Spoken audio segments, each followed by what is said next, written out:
From Ash to Ashes by Krishma Tuli Arora. Read by Sharmila Devar. Preface. I see my shadow in the rise and fall of others.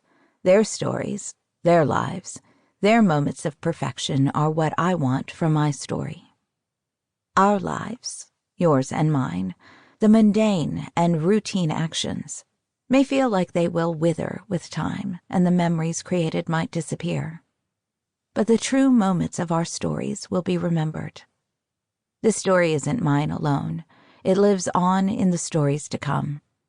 Different names, different lives, but the same story. Chapter 1, 1998.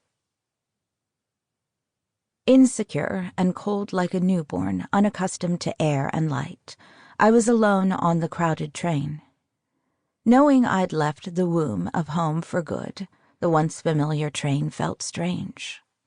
Gone were the tattered red and blue leather seats. Shiny, green-striped leather seats with a new car smell had taken their place. The train, like time, kept moving forward. Time's unrelenting flow and merciless pursuit of the future nudged me to drift with its current. Yet, frozen and still, wanting to remain bound to the past, I resisted moving on. Though experience told me he was approaching, I didn't hear the distant clicking of the train conductor punching holes through tickets bound for New York's Pennsylvania station.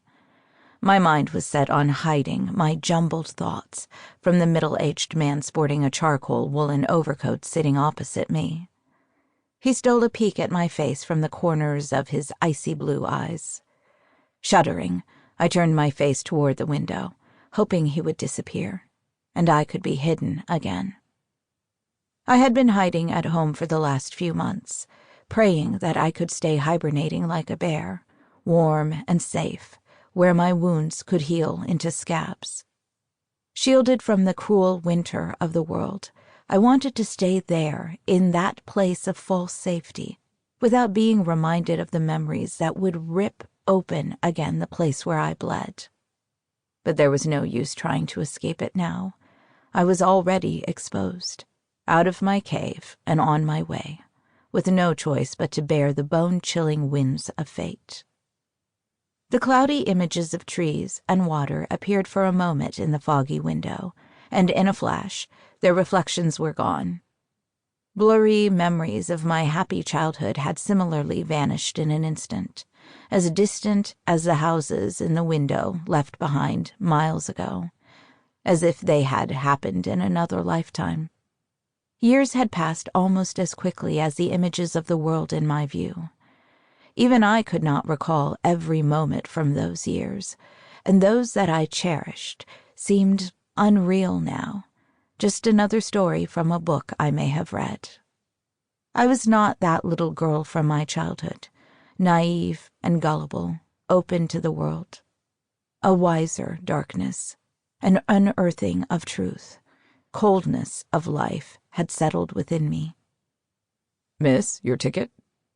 I was abruptly brought back into the here and now. "Oh, sorry." I half smiled as I handed my ticket to the conductor and stole a quick glance at Overcoat, stuffing his monthly card back into his inner coat pocket.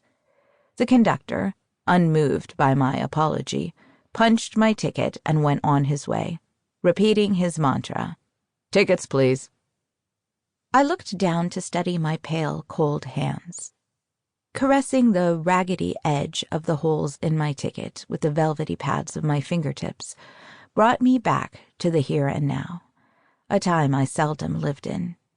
The ticket stub read, off-peak, one way, Penn, LIRR, March 1998, and a computer-generated female voice on the speaker caught my attention.